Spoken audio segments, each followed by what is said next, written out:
So today's lecture is on the Texas 87th Legislature and the constitutional amendments.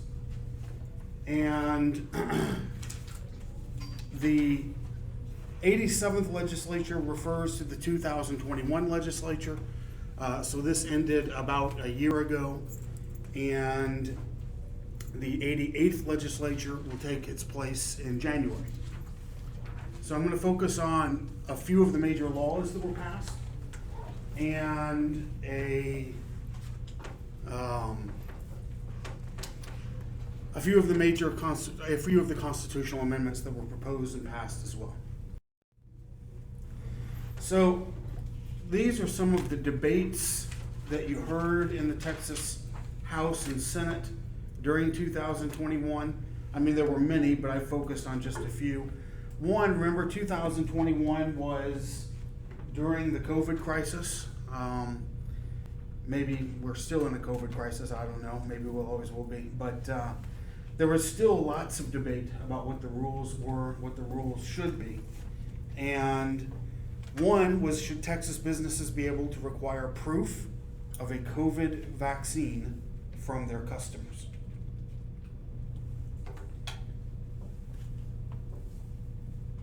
So another was about handguns or the right to bear arms. And this is always a controversial topic. And the question here was, should Texas allow anyone 21 years or older who doesn't have a felony or domestic violence convictions to carry a handgun in public without a permit or training? And then, of course, there were controversial questions about abortion. Should Texas ban abortions after cardiac activity is detected in the fetus? It was about 6 weeks into a pregnancy. And should Texas ban abortions altogether? Then there were a series of questions about cultural questions, questions about patriotism.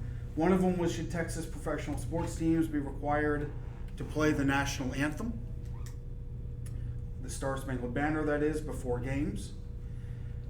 There were lots of questions, debates about the police.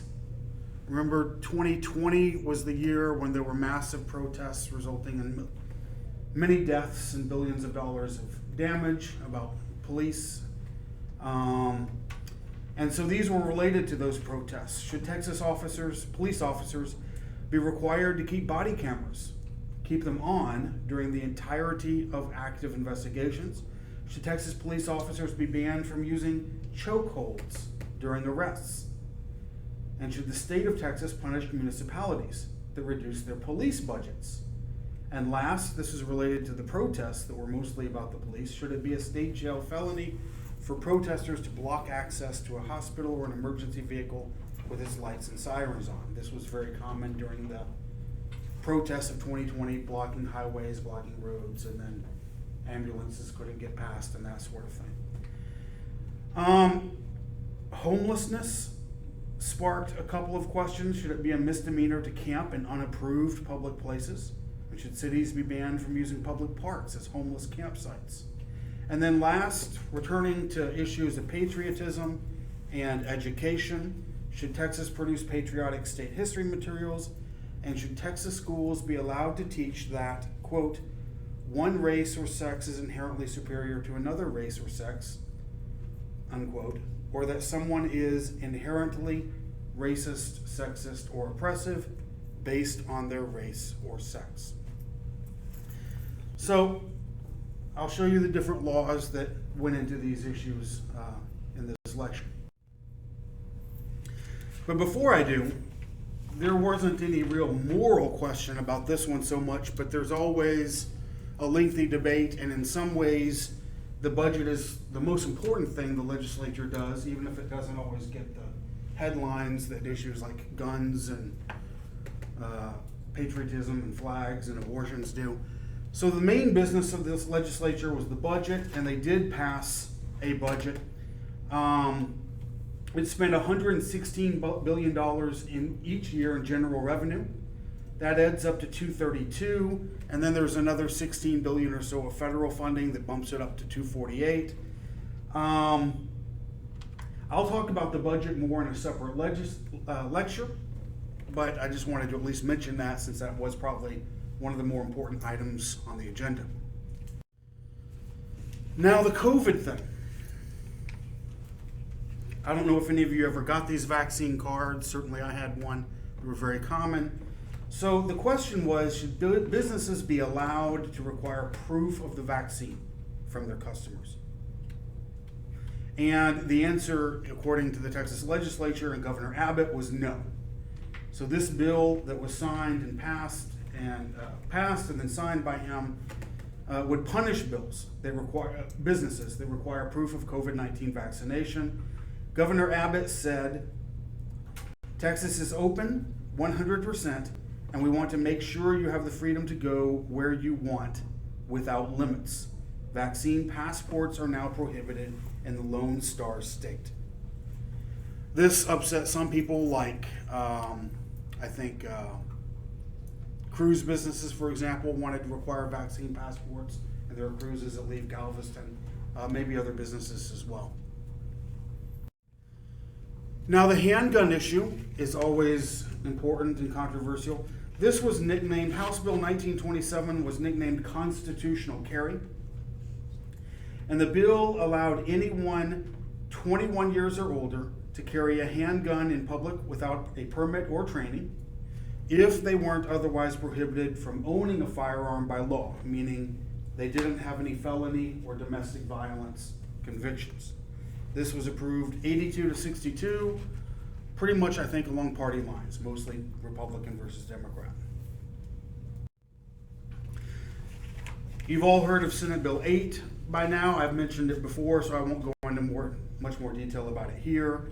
This was the heartbeat bill, right? It banned abortion after an ultrasound could detect a fetal heartbeat, which can be as early as 6 weeks into pregnancy. Abbott signed it, saying our Creator endowed us with the right to life, and yet millions of children lose their right to life every year because of abortion.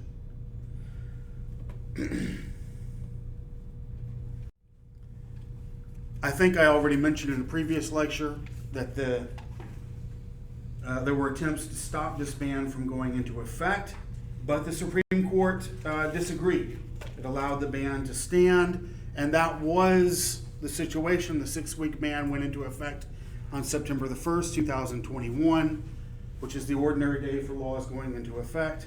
And it was into effect until this next bill kicked in.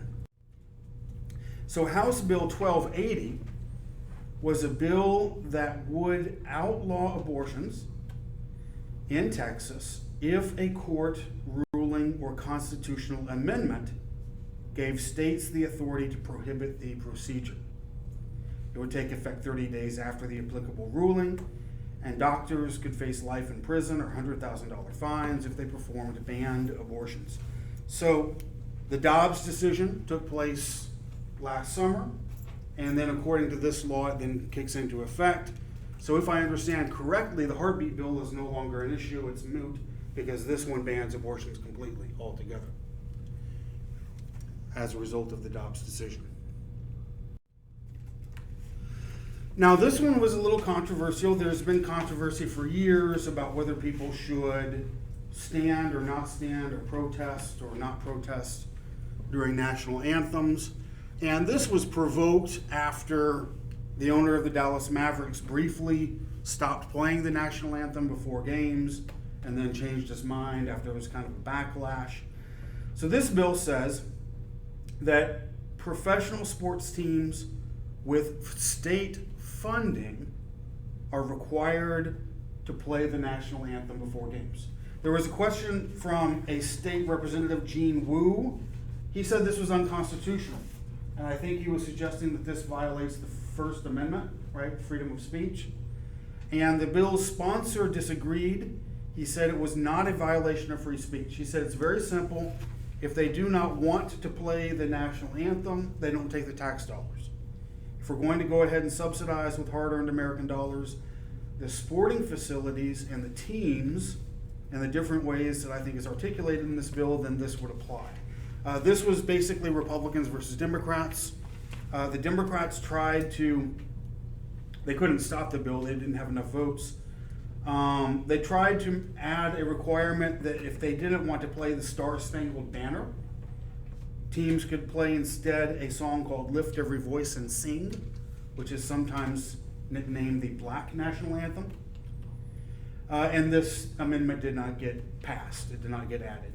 A Dallas Democrat named Jasmine Felicia Crockett said, "I don't even understand why we would feel the need to force someone into singing any song. But if we're going to force people to sing a song, we should at least be mindful of the people playing on these teams, the people that are actually in the stands supporting these teams." So the bill passed despite that opposition. So one of the issues I mentioned, several of the issues revolved around controversies over policing, and this bill passed, HB 929, House Bill 929. It requires police officers to keep body cameras on during the entirety of active investigations. The bill was named after, and I guess inspired by, a Dallas man named Botham Jean, or maybe it's pronounced Jean, I'm not sure how you pronounce his name. You may have heard of this case, it was a tragic case. He was shot in his own apartment by a Dallas police officer in 2018. But that wasn't an active investigation, so this wouldn't have actually covered that incident, but I guess it was inspired by his death anyway. Yes, ma'am? Can I have one of those papers, please? They're always back there at the back if you come in late. Thank you so much.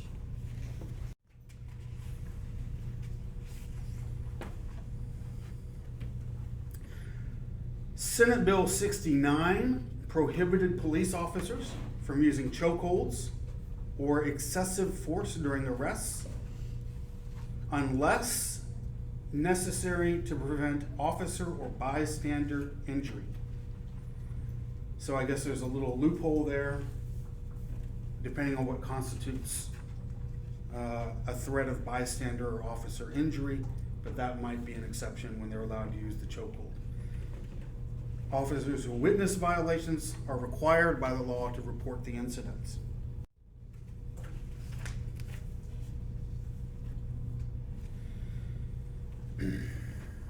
Now, this law specifically dealt with one city, Austin.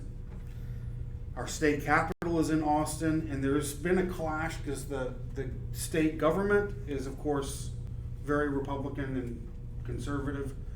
The Austin city government and the surrounding county is very, very Democrat and very liberal. So they were at heads with each other throughout the COVID controversy and over many other issues. And policing was one issue.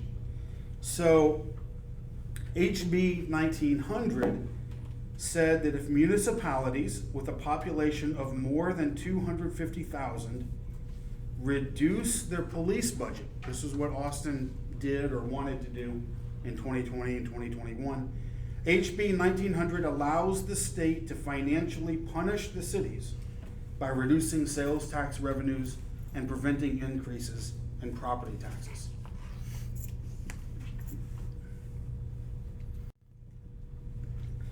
Again, this one had to deal with, in a way, with controversies related to policing issues. Here you see protesters blocking I-35 in Austin, and so this law is basically aimed at people like them.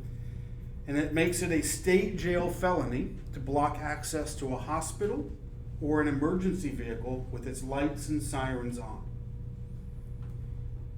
This was a response to people blocking ambulances during Black Lives Matter protests. It passed in the Senate 25-5 and in the House 90-55, which means it was basically all Republican and some Democrats who agreed with, and many Democrats, I would say, who agreed with this bill. Abbott signed it, saying peaceful protest doesn't include blocking roadways and preventing emergency vehicle access. Sorry, my slides are all out of order. I don't know what I was talking over, but now some of the biggest controversies were surrounding education issues, and there was a little bit of controversy over this one. House Bill 2497 creates what they call the 1836 Project. 1836 is the year that Texas became an independent country after winning its independence from Mexico. And so this establishes an 1836 project committee to produce patriotic Texas history materials to be distributed in places like DMVs where people get their driver's licenses. So I guess they mean like brochures, flyers, things like that. Governor Abbott said, to keep Texas the best state in the United States of America, we must never forget why Texas became so exceptional in the first place. The law details specific historical topics that should be part of the project, including indigenous people, the state's Spanish and Mexican heritage, Tejanos, and Juneteenth. To give you an example of people who didn't like this idea, Maggie Stern from the Children's Defense Fund in Texas said 1836 marked independence for some, but for others marks a period of slavery and pain and exploitation. The law is an attempt to whitewash history to create a national mythology that doesn't address the hard questions of slavery, displacement of indigenous folks, of all these things that have happened.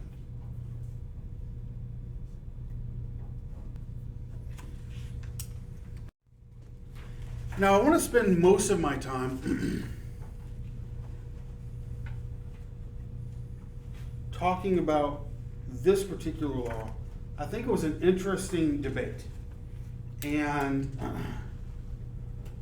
I don't have time, but I could have shown you videos of people debating the law, but it was popularly known as a ban on critical race theory, House Bill 3979. And the opposition to the law said this is going to ban people from talking about racism or the history of racism in Texas. And what I want to do is actually read to you the text of the law itself, so you can decide for yourself if you think that's a good, legitimate criticism or not, if you think the law was a good idea or a bad idea, basically. So, HB 3979 says a teacher cannot require or make part of a course a series of race-related concepts, including the ideas that one race or sex is inherently superior to another race or sex, or that someone is inherently racist, sexist, or oppressive based on their race or sex. Only one Democrat voted in favor of this bill, and only one Republican voted against it. So it was basically Republicans versus Democrats. So this is the section of the bill where it describes what it wants children in Texas to be taught, K through 12. It says, in adopting the essential knowledge and skills for the social studies curriculum, the State Board of Education shall adopt essential knowledge and skills that develop each student's civic knowledge, including an understanding of the fundamental moral, political, and intellectual foundations of the American experiment in self-government, the history, qualities, traditions, and features of civic engagement in the United States, the history of Native Americans, the structure, function, and processes of government institutions at the federal, state, and local levels. I put a picture of a book about Native Americans, Cahokia, and the Cahokia Mountains. This is a Native American archaeological site about 1,000 years old in St. Louis, near St. Louis. So this is the kind of thing that the state legislature is saying it wants students to learn. Section 1.5 says, it continues, the founding documents of the United States, including the Declaration of Independence, the United States Constitution, the Federalist Papers, the transcript of the first Lincoln-Douglas debate. This was a debate about slavery. The writings of and about the founding fathers and mothers and other founding persons of the United States, including the writings of George Washington, Ona Judge, Thomas Jefferson, Sally Hemings, and any other founding persons of the United States. Writings from Frederick Douglass's newspaper, The North Star, the Book of Negroes, the Fugitive Slave Acts of 1793 and 1850, the Indian Removal Act, Thomas Jefferson's letter to the Danbury Baptists, and William Still's Underground Railroad records. Just to tell you a few of those names you might not have heard of before, Ona Judge was a slave on George Washington's plantation, and she ran away. And this is an advertisement for her that he used to try to get her back. This was common back in those days. They would put ads in the newspapers letting people know that someone had run away, a slave had run away, and offering a reward for their capture. He actually knew she was in New York, and he was in contact with her. And what's interesting is they wrote letters back and forth to each other. He wrote a letter asking her to come back to the plantation. She answered him saying no, and she never went back. So it's an interesting series of exchanges. Sally Hemings was Thomas Jefferson's slave and lover, probably, most likely, according to most historians today. And he had several children with her. I don't know that she wrote anything. It says the writings of, but she does have an interesting story, of course. Frederick Douglass is maybe the most important abolitionist, and certainly the most important black abolitionist, and the North Star was his abolitionist newspaper. Down at the bottom, the letter to the Danbury Baptists was a letter about where Jefferson coined the famous term separation of church and state. That's where that phrase comes from. Sections 6 and 7 say historical documents related to the civic accomplishments of marginalized populations, including documents related to the Chicano movement, women's suffrage and equal rights, the Civil Rights Movement, the Snyder Act of 1924, and the American Labor Movement. The Snyder Act of 1924 is an anti-immigration bill. The history of white supremacy, including but not limited to the institution of slavery, the eugenics movement, and the Ku Klux Klan, and the ways in which it is morally wrong.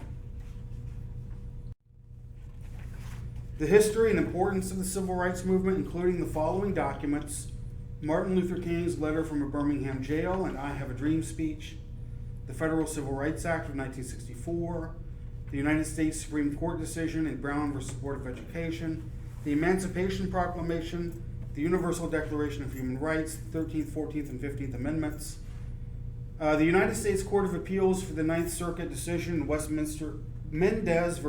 Westminster.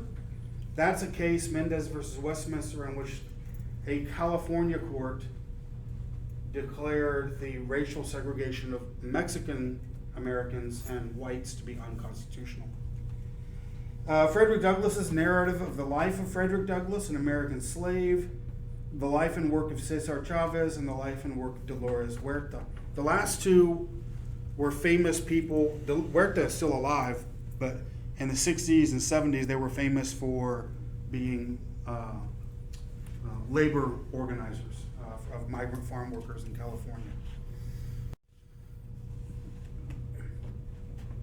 The history and importance of the women's suffrage movement, including the following documents: the Federal Voting Rights Act of 1965, the 15th, 19th, and 26th Amendments to the United States Constitution, Abigail Adams's letter, Remember the Ladies, the works of Susan B. Anthony, and the Declaration of Sentiments.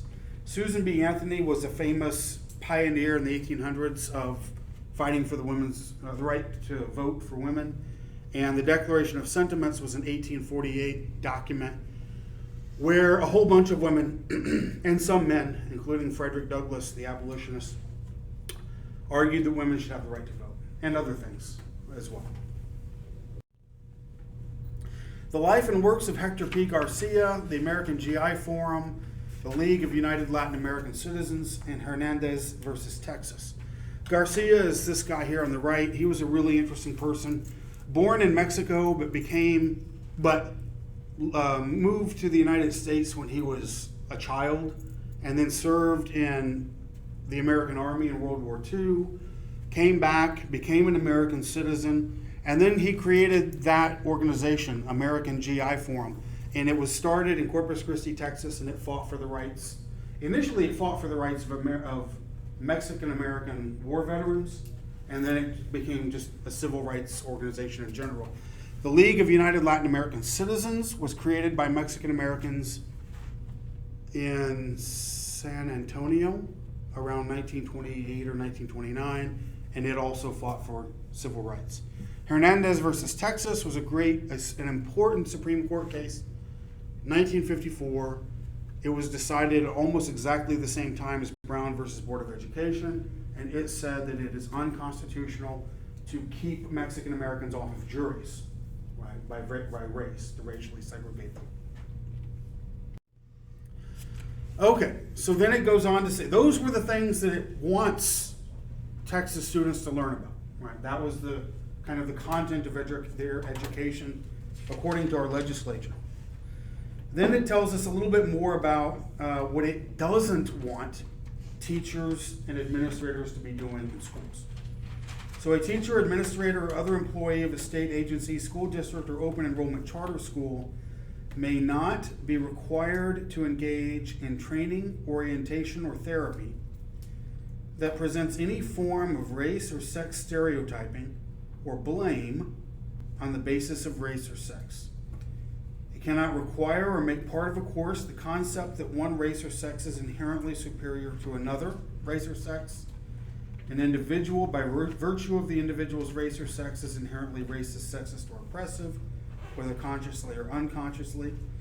An individual should be discriminated against or receive adverse treatment solely or partly because of the individual's race. Members of one race or sex cannot and should not attempt to treat others without respect to race or sex. An individual's moral character, standing, or worth is necessarily determined by the individual's race or sex. Those are things that teachers cannot do. And then it includes these things as well.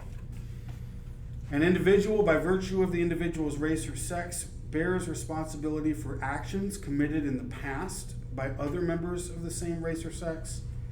An individual should feel discomfort, guilt, anguish, or any other form of psychological distress on account of the individual's race or sex. Meritocracy, or traits such as hard work ethic, are racist or sexist, or were created by members of a particular race to oppress members of another race. The advent of slavery in the territory that is now the United States constituted the true founding of the United States, or with respect to their relationship to American values, slavery and racism are anything other than deviations from, betrayals of, or failures to live up to the authentic founding principles of the United States, which include liberty and equality. So that's the actual text of the law included there. So you can decide for yourself what you think about the controversy, whether it was justified or not. Now, in every legislative session, there are also proposals for amending the Constitution. And remember, the steps to do so are fairly simple. You propose by 2/3 vote of the houses, the Senate and the House of Representatives. If a proposal gets a 2/3 vote, then it goes to the voters of the state in a separate vote. They all go to the polls, and if it's passed by a simple majority of those voters, then the amendment is ratified, and it becomes a part of the Constitution. So 8 propositions or proposals got 2/3 of the vote, so they could be sent to voters. I want to just run through them, what they were about. Proposition 1 authorizes professional sports teams, charitable organizations to conduct raffles at rodeo venues. So the idea here was charitable organizations associated with other professional sports already conduct charity raffles. This wanted to give rodeo organizations affiliated with rodeos the same authority to conduct raffles for charitable events. Number 2, I won't spend a lot of time on this. This is a county tax issue. Authorizes counties to issue bonds to fund infrastructure and transportation projects in undeveloped and blighted areas. Number 3, though, this was really interesting because this was also one of those ideas that was related to the controversies during the COVID epidemic. So this says, this amended the Texas Constitution to prohibit the state or any political subdivision from enacting a law, rule, order, or proclamation that limits religious services or organizations. What was this about? There was some controversy, not so much in Texas, but more in other states and in other countries, about churches being closed by governments, right? Not allowed to have services. In Texas, the churches were only closed for a very short time. Governor Abbott opened them in 2020 by the summer. And I think even most of the closures were probably voluntary. But this makes it clear that the state and the counties and the cities cannot close churches, even during an epidemic in Texas.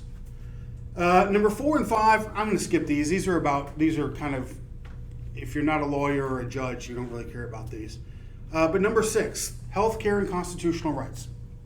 Again, this was coming out of COVID controversies.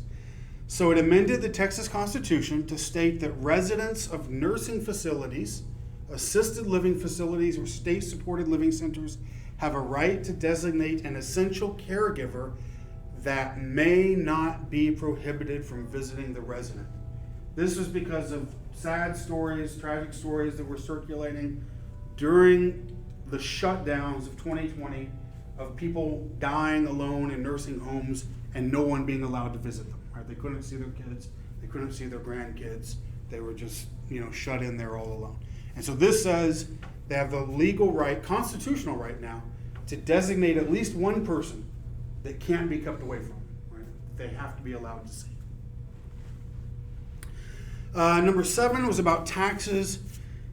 It amended the Texas Constitution to allow the legislature to extend a homestead tax limit for surviving spouses of disabled individuals as long as the spouse is 55 years old and resides at the home. So basically this gives a tax break. And the rule was disabled people got a homestead tax exemption. This passes that exemption on to their spouses when they die, right? So they can, in a sense, inherit that exemption. If they're living in the same home, if they're living in a different home, they don't get it. And they're 55 years or older.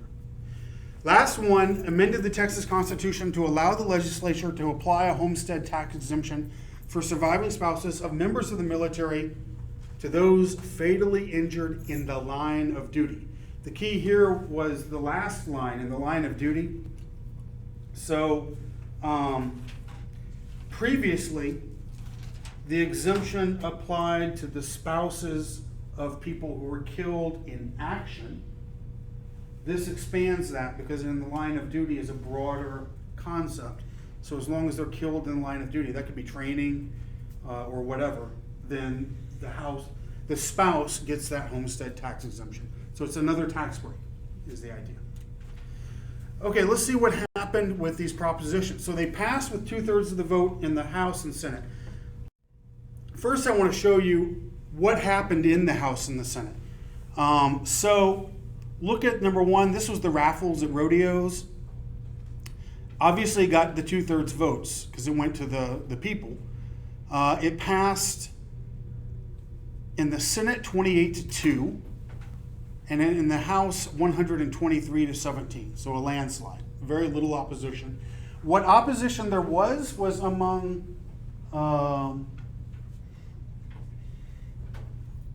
Republicans, right? There were no Democrats who voted against it. It's kind of interesting. We'll skip number 2, that's the county taxing. Look at the prohibition on limiting religious services or organizations.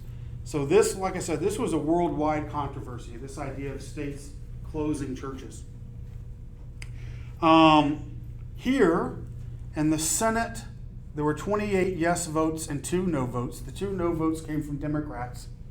All the Republicans voted yes. In the House, there were 108 yes votes and 33 no votes. All 33 no votes were Democrats.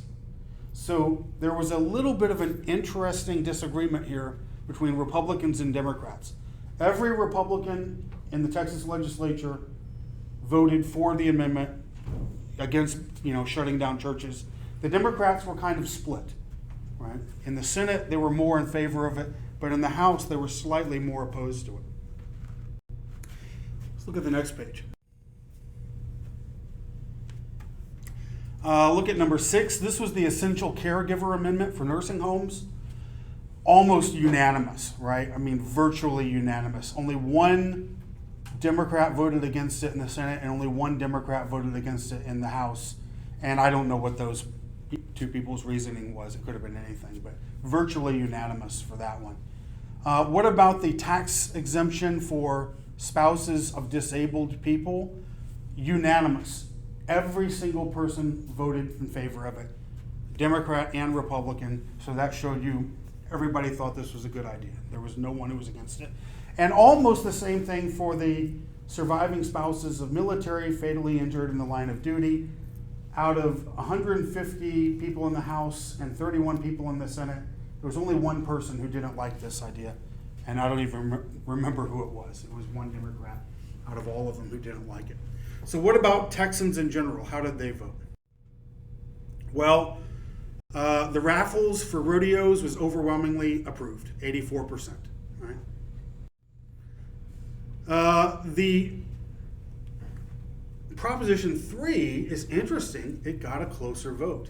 This is the one that banned the state from prohibiting or limiting religious services. Still, 62% of Texans approved of this ban. Only 38% disapproved. But it's a lot closer vote than the rodeo raffle was. What about Proposition 6? This is the one that allowed allowed residents of nursing homes to have at least one caregiver who could always visit them. Overwhelming. 88% of the people liked it. 12% didn't. And same results for the property tax exemptions. Texans don't like taxes in general, so maybe that helps explain this. 87% approved extending the tax exemption for the spouses of disabled people, and 88% for the spouses of military members killed in action. So overwhelming approval. So all in all, the only one that passed that was kind of controversial of the ones I talked about was the one about shutting down churches. Right? 38% of Texans thought that cities and counties should be allowed to do that during a pandemic.